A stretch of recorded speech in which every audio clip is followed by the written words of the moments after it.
Hi, this is UB Designers. நான் தான் உங்கள் சௌந்தர்யா. இன்னைக்கு ஒரு ஆரி ஒர்க் ப்ளவுஸ் பற்றி பார்க்கலாம். என்ன மாதிரினா ஒரு கஸ்டமர் வந்து டிஃப்ரெண்ட்டான ஒரு ப்ளவுஸ் கொடுத்துருக்காங்க. அது நம்ம அப்படி ஆரி ஒர்க்காக நம்ம ரிப்ளிகேட் பண்ணியிருக்கோம். அது என்னென்ன ஒர்க்ஸ் போட்டு நம்ம என்ன மாதிரி ரிப்ளிகேட் பண்ணியிருக்கோம்னு பார்க்கலாம். இதுதான் அவங்க கொடுத்துருக்க ப்ளவுஸ் டிசைன்.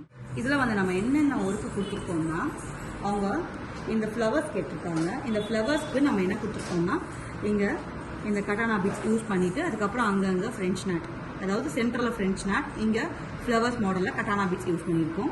அதே மாதிரி ஸ்டெம்முக்கு நம்ம ஸ்டெம் ஸ்டிச், அதாவது ஸ்டெம் ஜர்தோசி ஒரு கொடுத்துருக்கோம். இது நம்ம தமிழில் சொல்லணும்னா முறுக்கு ஜர்தோசின்னு சொல்லுவோம். முறுக்கு ஜர்தோசி ஒரு கொடுத்துருக்கோம். அதுக்கப்புறம் குட்டி குட்டி லீவ்ஸ்க்கு சைட் லீஃப் ஃபில்லிங்ஸ், அதுக்கப்புறம் அங்கங்கே பீட்ஸ் வச்சு ஹேண்ட் பார்டரில் வந்து நீட்டாக ஒரு லைனுக்கும் ஒரு ஒர்க்காக மைன்யூட்டாக கொடுத்து அழகாக என்ஹான்ஸ் பண்ணி. இப்போ ஹேண்ட் டிசைன் பார்த்துட்டோம். அதே மாதிரி நெக் டிசைன் என்ன இருக்குன்னு பார்க்கலாம். நெக் டிசைன் பார்த்தீங்கன்னா ஹேண்டுக்கு நம்ம என்ன பார்டர் கொடுத்துருக்கோமோ அதே பார்டர்ஸ் தான் நம்ம நெக் கொடுத்துருக்கோம். அதுக்கப்புறம் ஹேங்கிங்ஸ்க்காக திலகம் வச்சு நம்ம ஒர்க்கு பண்ணி கொடுத்துருக்கோம். அதே மாதிரி உங்களுக்கு கஸ்டமைஸ்டு ப்ளவுஸ் வேணும்னா UB டிசைனுக்கு கான்டாக்ட் பண்ணுங்கள். நாங்கள் அஃபோர்டபுள் ப்ரைஸில் பண்ணிக்கலாம். தேங்க்யூ, பாய்.